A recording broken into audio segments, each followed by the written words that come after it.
Okay, hi, I'm Alyssa, and my photo narrative presentation is going to be on the issue of rent increase in San Francisco between high income renters and low income renters.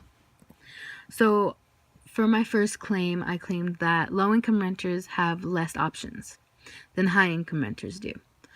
And my explanation was as rent increases, lower income either stays the same or seems as if it's plummeting because of the rent increase. And usually, once an income is set, there's no changing it.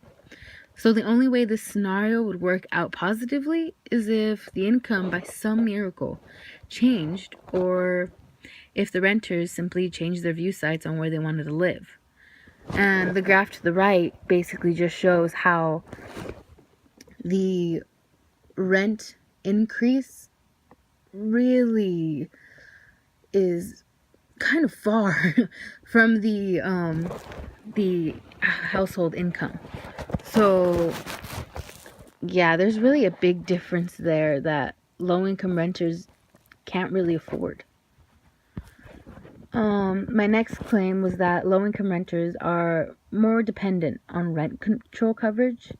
And as I explained, low income renters are known to depend more on rent control coverage because of the low income they have. But the unfortunate truth is that although rent control offers some stability when things fluctuate, it doesn't offer all the necessities needed, such as when rent increases, the income is needed to be higher. But when you have rent control, it's unlikely that the rent will fluctuate, but it can. And when that happens, there isn't anything there is to offer low income renters stability. Like, it's not guaranteed.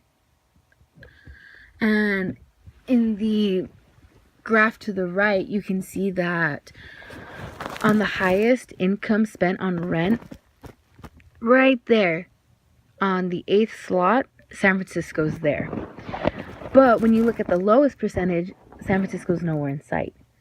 So clearly you can tell that really only people with the highest income can live in San Francisco. And if a low income renter tries to live there, it'll be a struggle, to say the least.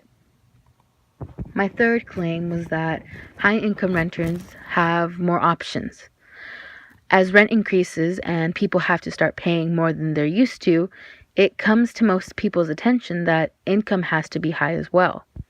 High income is what has to happen if rent continues to increase because those with low income can't afford to live there. High income basically goes hand in hand with rent increase because that's the only way to survive. And the graph to the right shows how the increase in rent really differentiated in the first few years from the the income of the renters. And so you really only see until later years that they started to kind of meet up in the middle. But people with high income were really the only ones who could meet those standards in the middle. The low income workers struggled and they basically couldn't make ends meet in San Francisco. And my last claim was that high income renters are less dependent on rent control coverage. And I basically said that high income renters are known to be less dependent upon rent control because they have more money to support themselves on.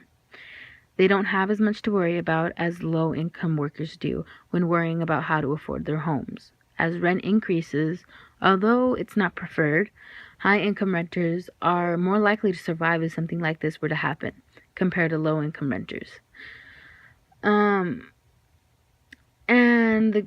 the picture to the right basically just shows how, well, I don't want to say how bad, but in reality, it is bad for a lot of people because they can't afford the increases in rent that San Francisco has put them through. And the graph shows just how much San Francisco increased and how low income workers and, anyone who isn't a high income renter couldn't afford to live in San Francisco.